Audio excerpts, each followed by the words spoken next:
Hello friends, कैसे हैं आप सब। Welcome back in trust me के लास्ट पार्ट में आप सभी लोगों ने देखा सुना कि तान्या जब हक्की के पास जाती है तो देखती है कि उसे कोई हक किए हुआ है और हक्की के हाथ उस लड़की के शोल्डर पे हैं।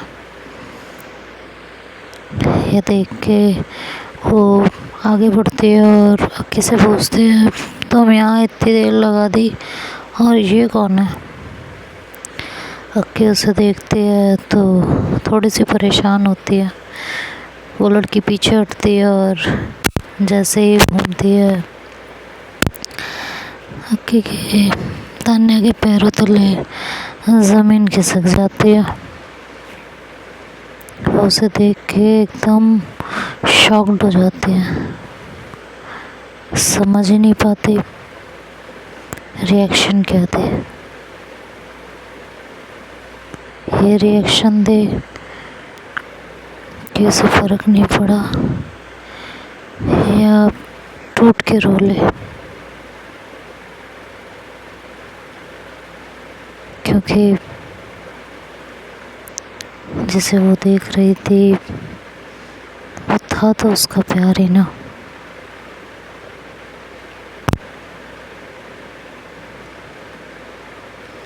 ये सोच सोच के परेशान हो रही।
ये जो तुम करने का ट्राई कर रही हो ना, इससे कुछ मिलने वाला नहीं है, कोई फर्क नहीं पड़ता।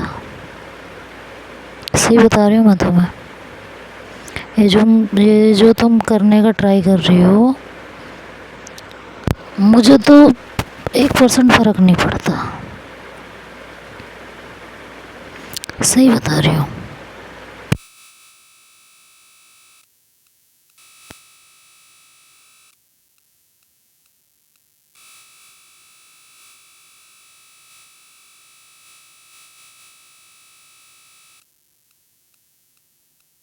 तुम्हारे मुँह नहीं लगना मुझे, ये कह के वो हक्की का हाथ पकड़ती है और उसे वहाँ से खींच के ले आती है। हक्की तान्या की तरफ देखती है और कहती है, आई एम सॉरी।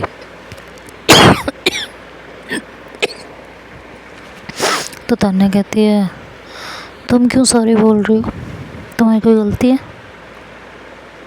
हाँ, तुमने उसे बुलाया था अपने पास? नहीं। तुमने बताया था तुम यहाँ आ रही हो? नहीं। फिर किस बात की सॉरी? सॉरी सिर्फ उस बात की होनी चाहिए कि जिसमें तुम्हारी गलती हो, ठीक है? मुझे उसका एजेंडा बहुत अच्छे से समझ में आ रहा है, समझने की ज़रूरत है। हर बार सिर्फ चुप्पी साध लेने से, उसे कुछ ना कह देने से उसे बढ़ावा मिलेगा। कभी कभी हमें कीचड़ साफ करने के लिए ना कीचड़ में उतरना पड़ता है, ठीक है? इस डर से कि कीचड़ में जाएंगे, कीचड़ को साफ करेंगे तो कीचड़ हमें लगेगा, हम उसे वहीं नहीं छोड़ सकते। तो मैं जो कीचड़ का उदाहरण मुझे देती हूँ ना, इसका एक पहलू ये भी है कि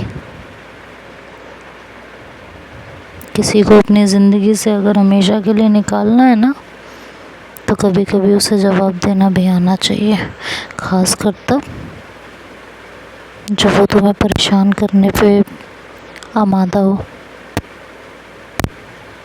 और वो वही कर रही है जो शायद तुम्हें समझ में नहीं आ रहा या समझ के अनजान बन रही हो। वो तुम जानो। मैं तुम पे ट्रस्ट करती हूँ, लेकिन ये बर्दाश्त नहीं कर पाऊँगी हर बार कि वो तुम्हारे इर्द गिर्द हो। इस वजह से नहीं कि मुझे तुम पे ट्रस्ट नहीं है, बल्कि इस वजह से कि वो इंसान मुझे पसंद नहीं है और मैं उसे तुम्हारे आसपास देख नहीं सकती। समझी? तुम दुनिया की किसी भी लड़की से बात करो, किसी भी लड़की के करीब रहो, मुझे फ़र्क नहीं पड़ेगा, बिकॉज़ मैं जानती हूँ कि तुम मेरे लिए पूरी तरह से कमिटेड हो। बट कोई और आके ये आके तुम्हारे आसपास रहे, मैं ये बर्दाश्त नहीं कर सकती। मैं इतनी महान नहीं हूँ और मुझे महानता का ताज पहनने में कोई दिलचस्पी भी नहीं है।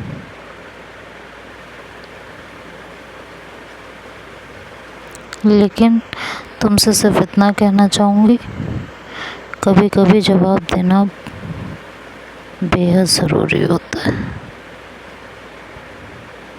आगे तुम मुझसे ज़्यादा समझदार हो, तुम्हें खुद पता होगा। ये कह के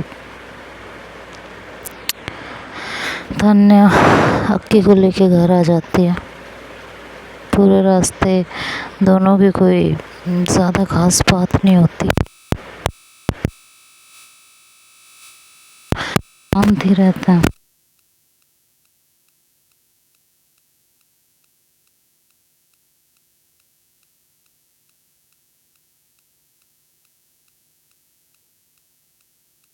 जवाब नहीं दिया। मैं यही सोचती रही कि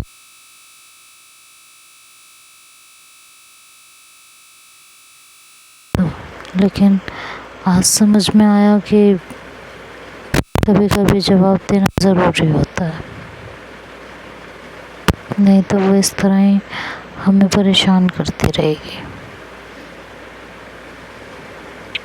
थैंक यू मुझे ये बात समझाने के लिए। चलो, अगर तुम्हें समझ में आ गई है तो मैं वेरी हैप्पी। खैर, धीरे धीरे वक्त ऐसे ही कटता रहता है इधर उधर की चीज़ों में। ये दोनों जो टाइम पीरियड होता है एग्ज़ाम के रिज़ल्ट का, उसमें जॉब पकड़ लेते हैं। पूजा का आए दिन वही ड्रामा स्टार्ट रहता है। लेकिन अक्की और तान्या इस चीज़ को बहुत अच्छे से हैंडल करते हैं। जगह जगह तान्या बार बार पूजा को अक्की के आसपास ही देखती थी। इन दिनों तान्या थोड़ी डिस्टर्ब भी रहने लगी थी। कभी पूजा गिरने के बहाने अक्की के बाहों में होती, तो कभी कुछ पूछने के बहाने अक्की के पास होती। और हद तो तब हो गई जब पूजा ने आके अक्की और तान्या से माफ़ी मांगी। दोनों अपनी जॉब से घर जा रहे थे और रास्ते में पूजा टकराई। दोनों को रोका और कहा, मैं तुम दोनों से कुछ बात करने आई हूँ। अक्की ने कहा, मुझे तुमसे कोई बात नहीं करनी। इस बात को कितनी बार मैं तुम्हें समझाऊँ, मुझे ये बात समझ में नहीं आती है। 1000 बार तो मैं समझा चुकी हूँ कि मैं तुमसे बात करने में बिल्कुल भी इंटरेस्टेड नहीं हूँ। तो कहती प्लीज़ बस एक बार मेरी बात सुन लो। देखो, मैं सिर्फ तुम दोनों से माफ़ी मांगना चाहती हूँ, सिर्फ और सिर्फ माफ़ी। मैंने जो किया तुम्हारे साथ वो गलत था, और मैं ये बात अच्छे से समझ चुकी हूँ। मुझे तुमसे कुछ और नहीं चाहिए, मैं सिर्फ तुमसे माफ़ी मांगने आई हूँ। मैं अपने किए के लिए बहुत शर्मिंदा हूँ। अगर तुम मुझे माफ़ कर दोगी तो मेरा जीना आसान हो जाएगा। नहीं करोगी तो घुट घुट के ज़िंदगी ख़त्म हो जाएगी। प्लीज़ माफ़ कर दो, प्लीज़।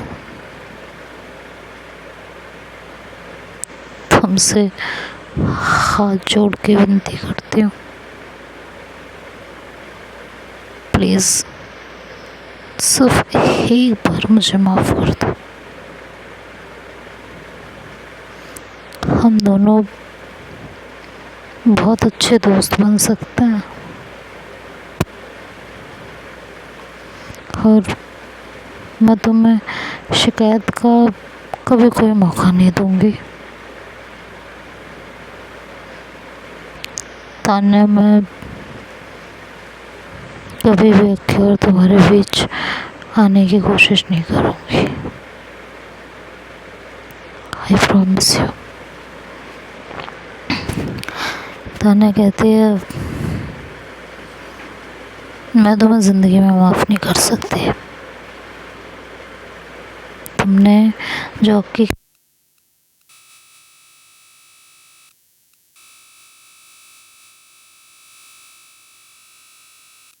डिसीजन है, मैं उस पर अपना डिसीजन नहीं थोप सकती। अक्की, यू हैव 10 मिनट्स, आपस में बात कर लो, माफ़ करना है नहीं करना। मैं तुम्हारा इंतज़ार कर रही हूँ उधर। ये कह के तान्या आगे बढ़ जाती है और ये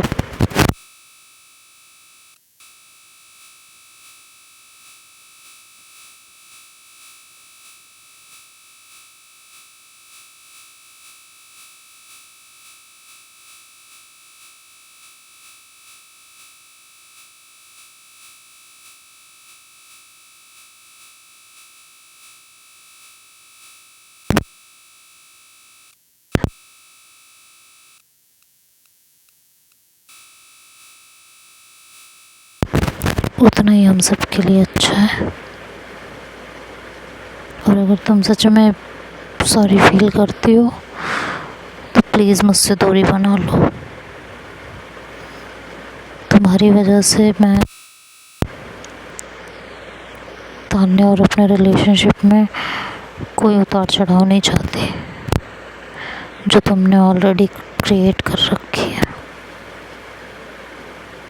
प्लीज़, तुम्हारे आगे मैं हाथ जोड़ रही हूँ। ताकि उसके आगे हाथ जोड़ लेती है और फिर वहाँ से चली जाती है। तो देखते हैं अब आगे क्या होगा, ये तो नेक्स्ट पार्ट में सुनेंगे। तब तक के लिए बाय बाय, टेक केयर।